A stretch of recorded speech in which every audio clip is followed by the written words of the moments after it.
military training. Now, I just found that utterly sickening.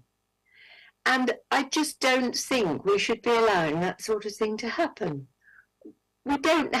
We shouldn't be having this special relationship with a country that breaks international law. And finally, I would say that the most important thing for me, which would make the government and European countries and the USA actually act, is to recognize the state of Israel. I think it's now 136 countries in the world have recognized the state of Palestine. They've recognized the state of Palestine, and it is now an observer at the United Nations, but it's not a member yet.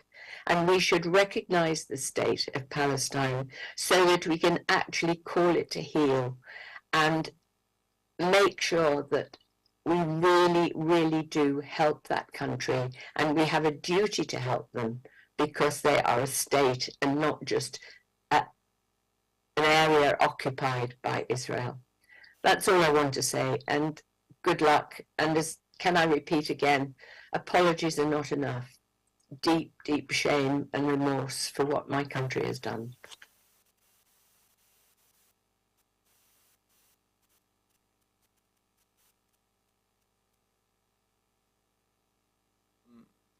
Thank you very much, Jenny. It's always a pleasure having you and hearing your voice. You've been a champion of this particular cause now for years, and your stand and your solidarity is much, and the price you paid, we all know, is something that is deeply valued. Thank you very much, Jenny. Thank you.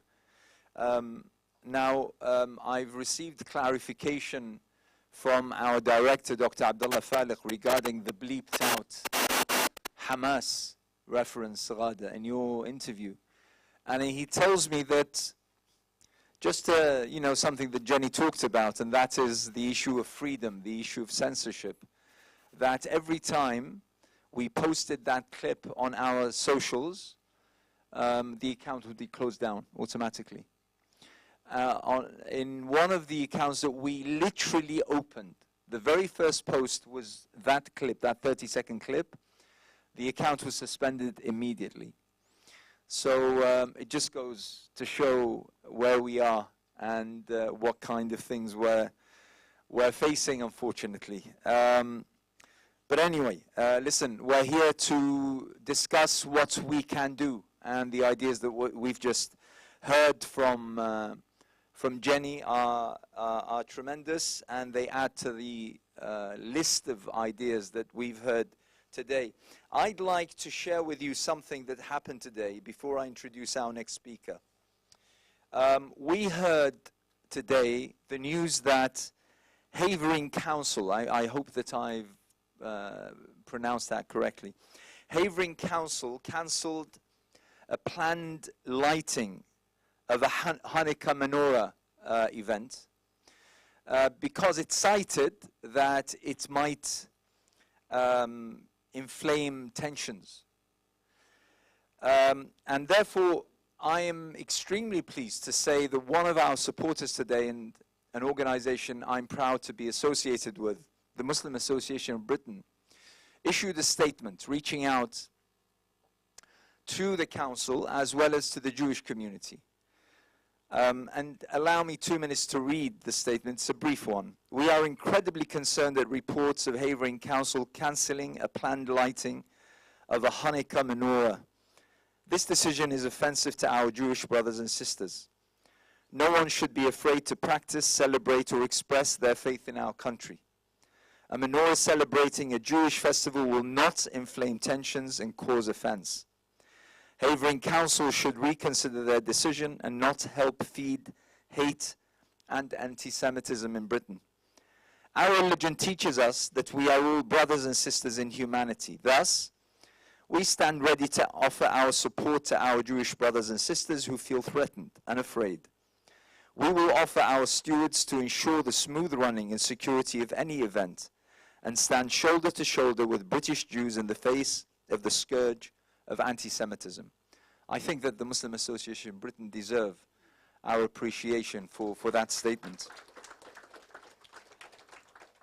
Our next speaker is Selma Karmi Ayoub, a criminal barrister and external consultant for the Palestinian rights organization Al-Haq. Now, I'm not sure Al-Haq translated, is it the truth or rights? Rights, excellent. So, Selma, you have about 6 to 7 minutes to talk about the plight of the Palestinians and legal frameworks. Over to you. Good evening, everyone. Can you hear me? Okay. I'm aware that people have been sat listening to talks for a long time, so thank you very much for your concentration, and thank you also very much for being invited to speak on this distinguished panel. So what I thought I would do in the time that I have is to just try to give a brief overview of the crime of genocide and why I think there is a strong, certainly very plausible case that Israel is committing genocide in Gaza. Because I think it's a term that's used a lot and kind of bandied around, but maybe not everybody is aware of what it really means, legally speaking. And then to talk briefly about why it's important that we talk about genocide, what distinguishes it from other crimes, and what it could give rise to in terms of accountability mechanisms, which many of the other speakers have referenced, and I know are important to us. Is it better if I hold the mic like around there? I feel like there's kind of an echo or something when it's closer. Yeah, okay. So just because I'm going to put a question out to all of you. Is there anyone who actually knows what the definition of genocide is, and legally speaking, who wants to give it a shot? Just because I know you've been listening to us talking for ages, it's nice to have a bit of participation. Yes, go on.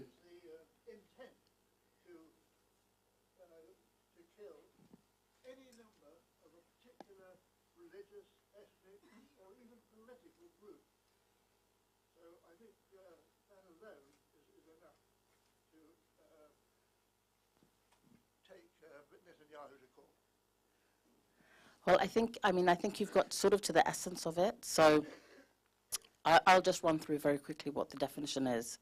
So genocide means certain acts, which I'll come to, which are committed with an intent, as the gentleman said, an intent to destroy in whole or part a national, ethnical, racial, or religious group as such. And the underlying acts are killings of members of the group, but could also be causing serious bodily or mental harm to members of the group, and deliberately inflicting on the group conditions of life calculated to bring about its physical destruction in whole or in part. And there are other acts too, but I think those three acts are the most relevant, most salient to what's happening in Gaza.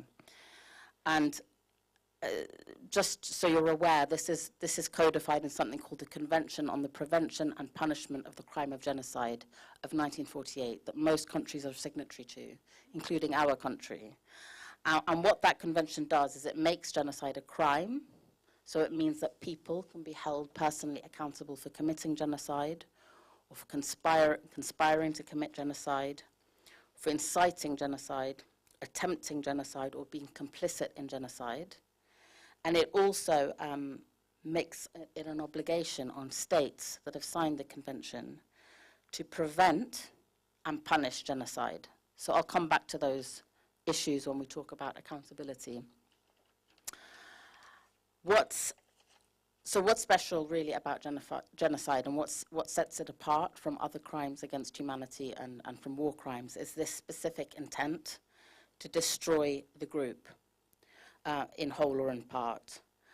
And I think the reason why many legal scholars and human rights organizations are starting to talk about genocide in the context of what's happening in Gaza is because of the special characteristics of this particular military offensive. And I won't dwell on them too much because we all know the horrifying facts, and we've heard from our colleague on the panel about the terrible atrocities that are being committed. But let me pull out just a few key aspects of this assault, which is what makes us think that perhaps we have evidence of this specific intent on behalf of Israel, which is to destroy the Palestinian people in whole or in part. First of all, we have the statements by Israeli officials, which I'm sure many of you will be aware of, And these are people, not just random people within Israel, but also persons within the chain of command of this military operation, including Benjamin Netanyahu, including people like the Minister of Defense, saying things that demonstrate an intent to destroy the Palestinian people. Saying things like, for example, the Israeli Defense Minister has said he's ordered a complete siege on the Gaza Strip because we are fighting human animals and we act accordingly. Netanyahu invoking, I think as Dr. Dawood mentioned, a biblical reference to the Amalekites, in which he said that people, the army must go forth and destroy all that belongs to them, that is the Gazans. Now, this kind of language, which is dehumanizing and which talks about total destruction, indiscriminate killing of the entirety of the population, of everything that belongs to them, of treating them as worse, as subhuman, is the sort of language that evidences a kind of intent to destroy the group. The second aspect that we think maybe evidences that sort of intent are the actions themselves.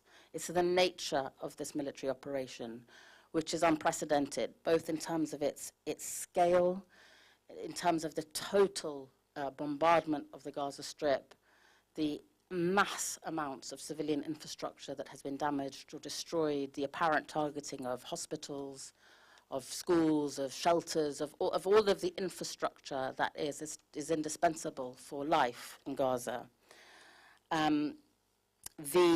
The context of imposing a complete siege, as we know, to starve people of food, of water, of fuel. The bombing, early on, of the Rafah crossing, apparently a deliberate attempt to prevent aid getting in to Gaza. The bombing, for example, the wholesale bombing, I don't know if people have noticed this, a systematic bombing of bakeries. These are the sorts of actions that appear to be aimed at killing very large numbers of people and or creating the conditions that make life impossible in Gaza, i.e.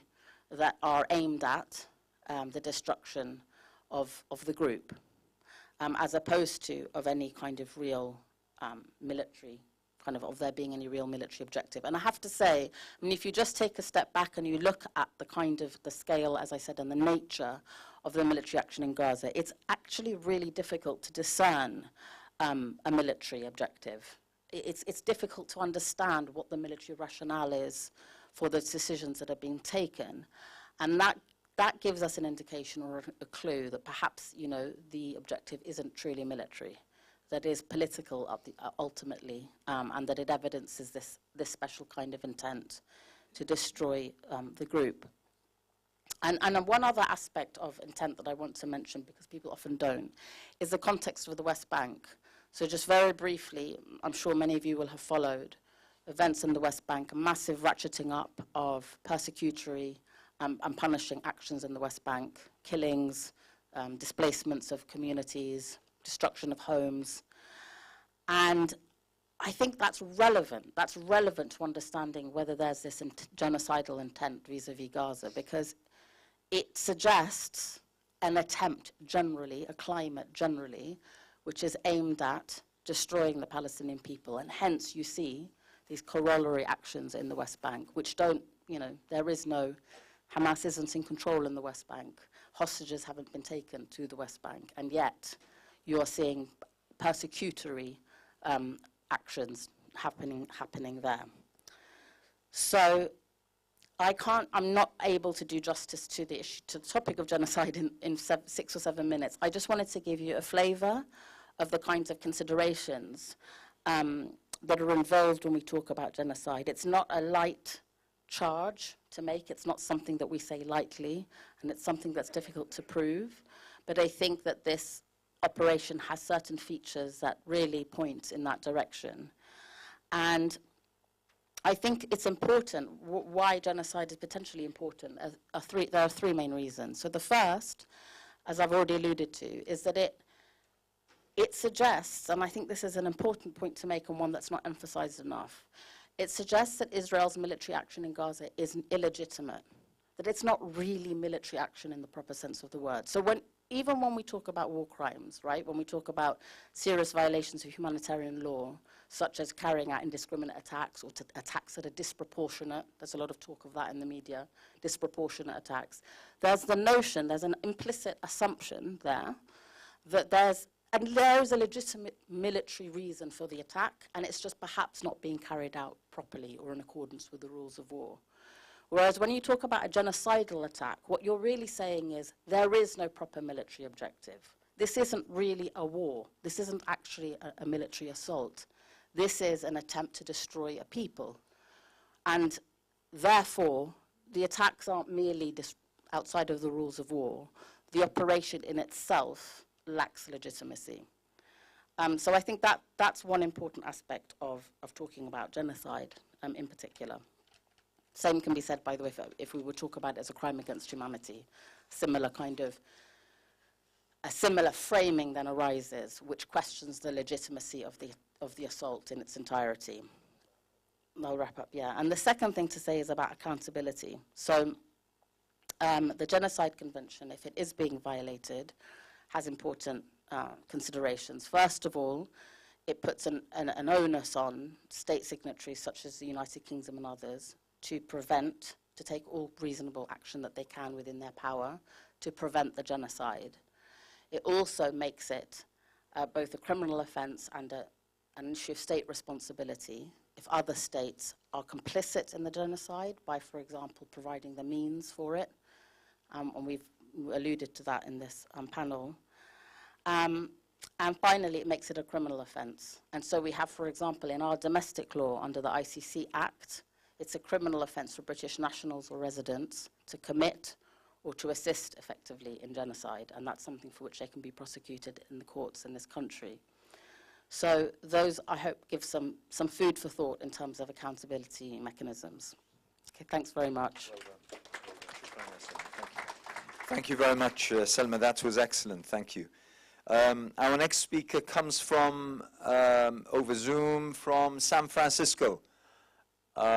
Is Toby Cadman with us? May I check? Sorry again? He hasn't joined yet, so what do you want me to do? Do I fill in until he comes on? Anyway, I think that the discussion that we have had has been immensely important, not only from ascertaining what's happening from the legal standpoint, how the response has been in terms of what's happening and how this is seen as being different from the past episodes of attacks against Gaza or Palestinian occupied territories, again, in Palestine against the Palestinians. But it also gives us food for thought regarding what we can do over here.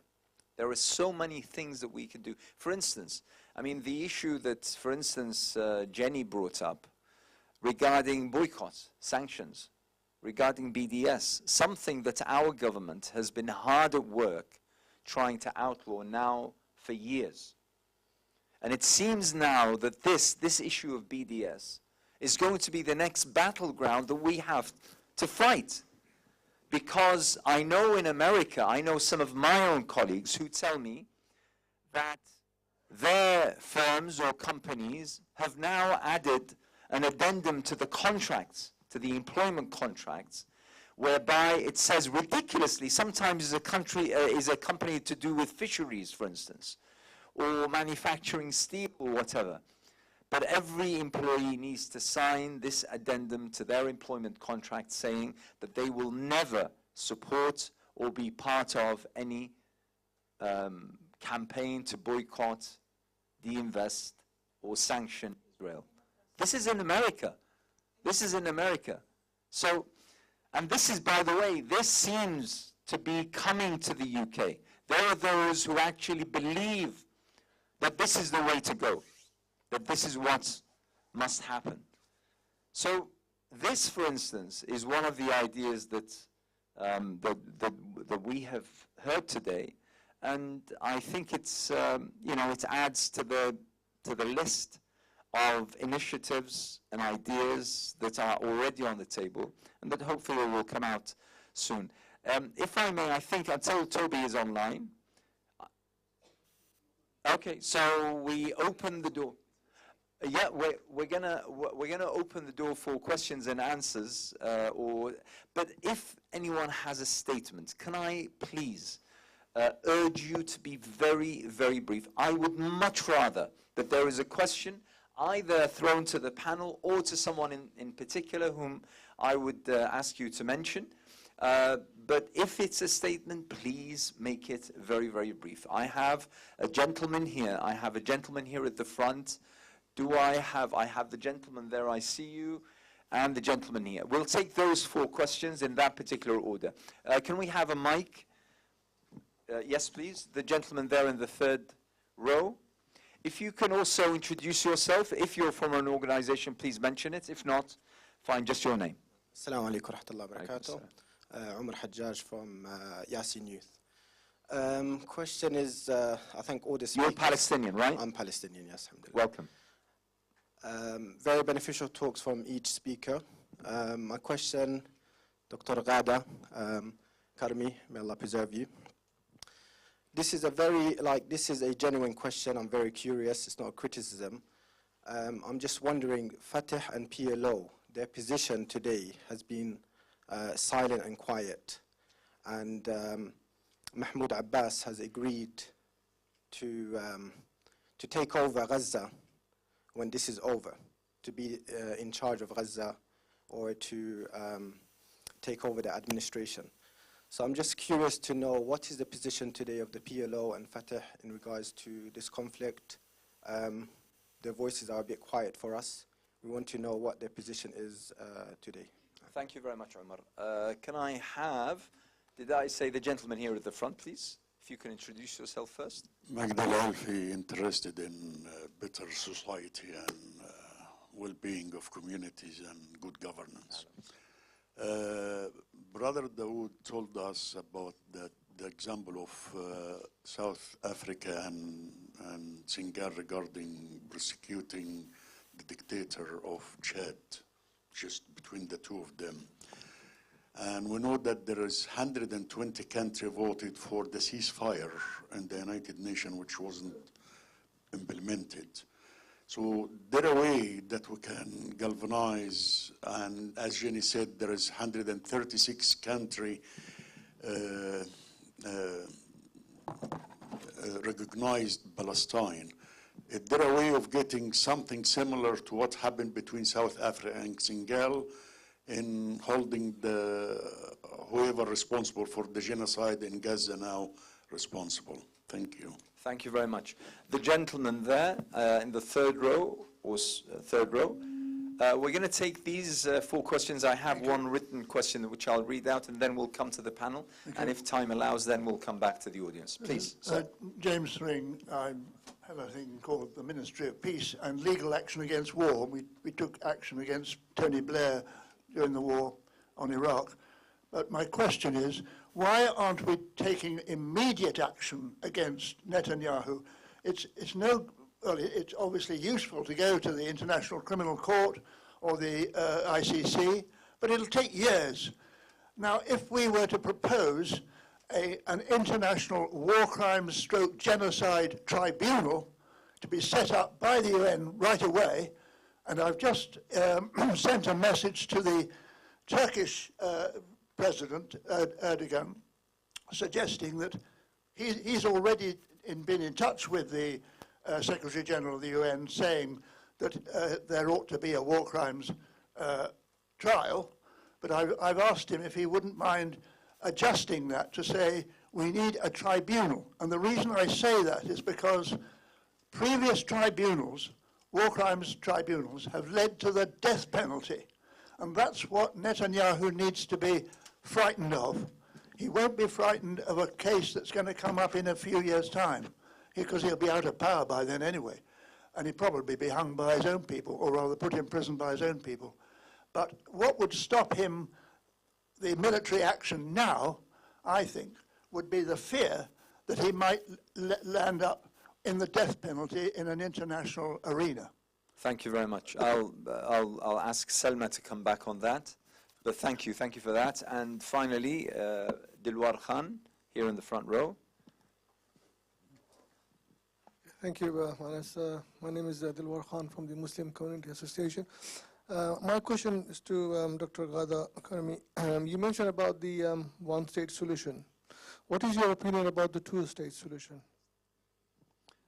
Thank you. And I have a note written by one of our attendees saying, can you please pass my points to the meeting?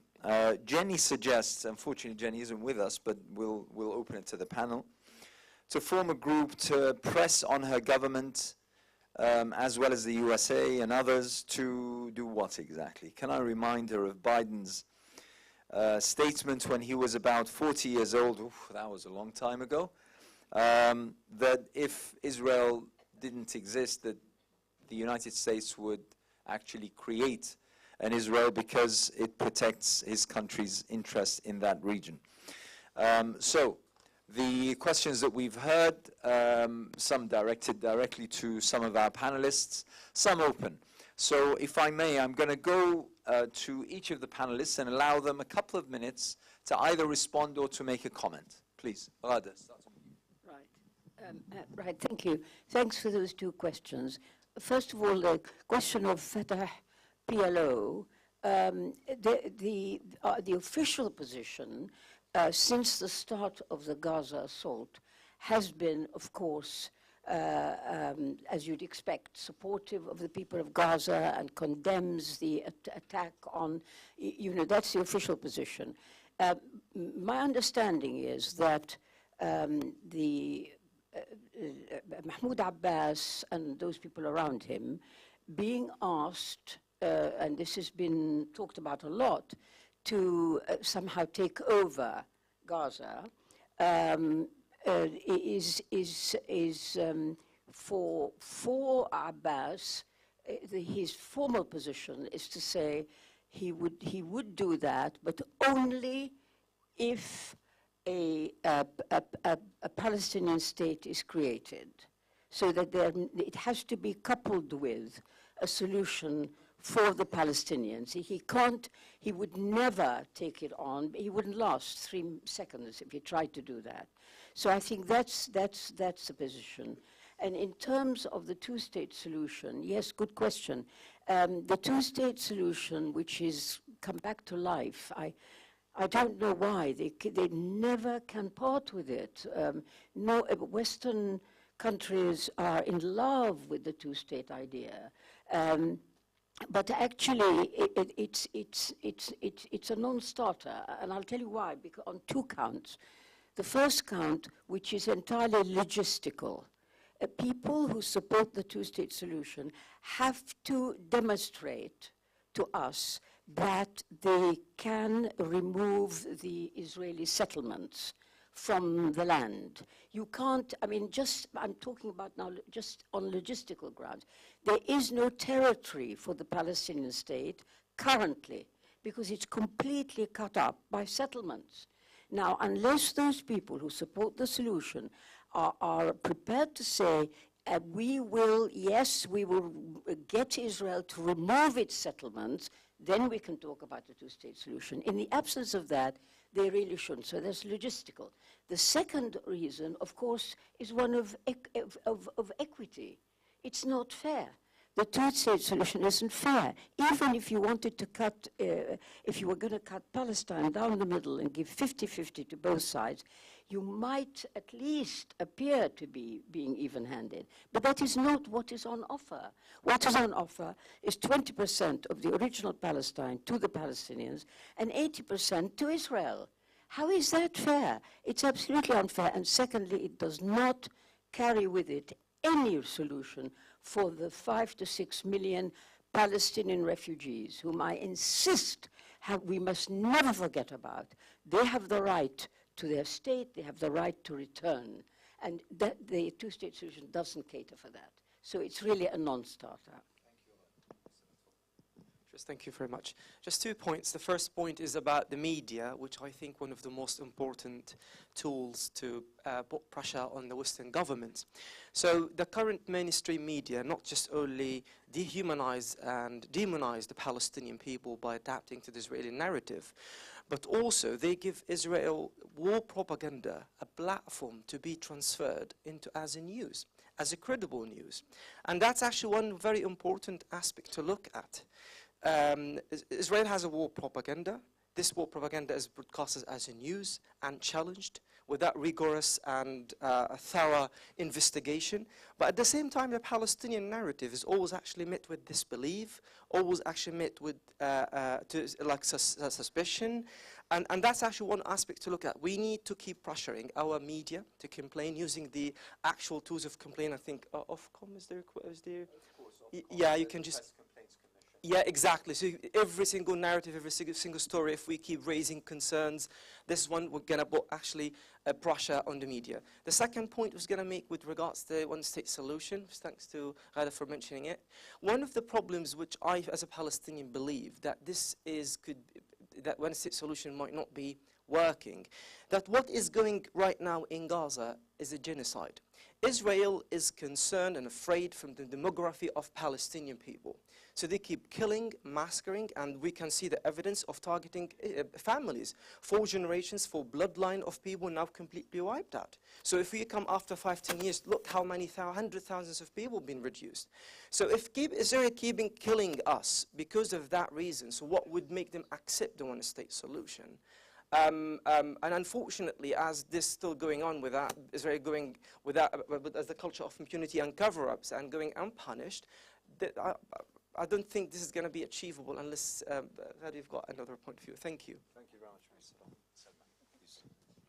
And the issue that Yeah. was raised by the gentleman. I'll just address the point raised by the gentleman about a special tribunal. I mean, I think, you know, it's the difficulty is that the same pressures that apply to make the ICC probably drag its feet and make it very difficult to bring prosecutions on the national level would also apply to any attempts, I think, to set up a UN tribunal. So I don't think that kind of gets us around the existing problems, in my view. I think, if anything, it would be probably less achievable than you know, I'll say one thing in support of the ICC. I know it hasn't been very popular during this meeting, and I fully understand why, but I think it's an existing court. It has jurisdiction. It's already opened an investigation. I think we probably need to just keep trying to push at that door, which is ever so slightly ajar. I think something will probably happen eventually. It might not be exactly what we want, and it might not be enough, but I think it would be more worthwhile putting the energies there than in trying to establish something entirely from scratch under the UN system. Thank you, Selma. Dr. Daoud. What I'd like to say in this regard is that last year in July, President Biden went to Israel, and they made a declaration in Jerusalem. It was 14 July 2022. It's called the U.S.-Israeli Strategic Partnership Declaration, in which the United States committed itself to oppose any legal and political action against Israel for human rights abuses in the ICC or in the UN. We have never heard of any instance where the United States have breached any agreement with Israel. And I think this agreement is just last year. He issued it, Biden, and it was Yair Lapid who was the prime minister at the time. They issued it from Jerusalem. So they are committed to this. You know, America has given them what? Ironclad. That's how they usually call it, ironclad support for Israel. So that's the crux of the matter. The obstacle is huge on that front. But, you know, when we talk about the other tribunals, as I give you the example of Chad, it was set up by the African Union and Senegal, and the UN had nothing to do with it, nor the EU or any other, and it worked. It worked. So I think that should be considered. Of course, even within our own jurisdiction in the United Kingdom or in Spain or anywhere else, such trials can proceed. But a lot depends on the political will, you know, in the sense that you stop politicians from intervening and giving special protection for criminals like Pinochet and C.P. Levy and others. Thank you very much, Anthony. With your last comment, Anthony, if you can shed light, how is it possible that we can oppose Zionism, but without being labeled anti-Semitic? What's the trick?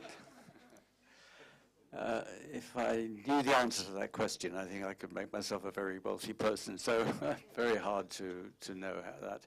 I think one thing I would say is that I hope the fact that organizations like Jewish Voice for Peace in America and some of the new organizations that have come into existence in this country in the last couple of years, there's one Jewish group called Na'amod, which people may have heard of, who are being much more forceful in their critique of Zionism and their rejection of Zionism, and doing it from a point of view which makes it very difficult for the mainstream Jewish community to undermine them, to call them all kinds of nasty names, self-hating Jews and so on, because many of them are actually observant Jews. So I think the example in many ways has to come from the Jewish community and from those people who are speaking out now against Zionism and making a very clear distinction, as I'm trying to do all the time, between anti-Zionism and anti-Semitism, and because there is no basis historically for saying that they're the same thing, and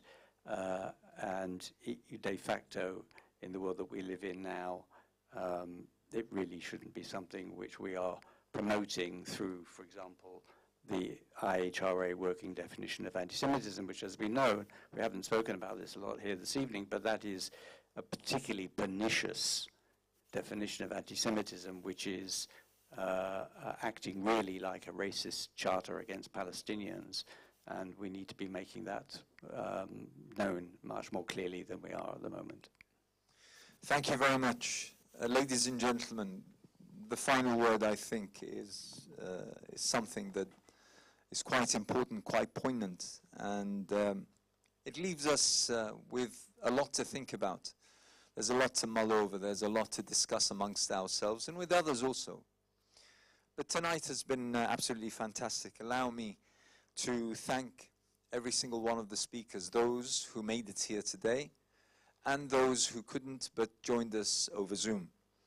I'd like to thank the volunteers and the team at the Cordoba Foundation, led by Dr. Abdullah Thaliq, with everyone who has helped, the camera people, the technicians, the stewards, everyone who's volunteered tonight. Thank you to our partners, the International Center for Justice for Palestinians, ICJP, Middle East Monitor, the Muslim Association Britain, Palestine Forum in Britain, the Radiant Trust, Muslim Voices, and Europal Forum. I urge you all to look for the post-event report that we'll be publishing shortly, and the recording of this entire event will be on our YouTube channel as well as on our Facebook page. We have downstairs, I think you all saw the big Palestine banner, a struggle for freedom or for liberation. That banner is for anyone who wishes to hire it from us. So if you have an event for Palestine in your local group, in your community center, and you wish to take use of it or to make use of it, please do contact Dr. Abdullah Thaliq and the Cordoba Foundation officers. Look at our website, www.thecordobafoundation.com. This event was streamed on our YouTube and Facebook. and it was also broadcast by Al Jazeera, Al Hiwar TV, Islam Online, Islam Channel, and many other platforms. My dear brothers, sisters, friends, thank you so much. Good night. Safe travels back home. Assalamu alaikum wa rahmatullahi wa barakatuh.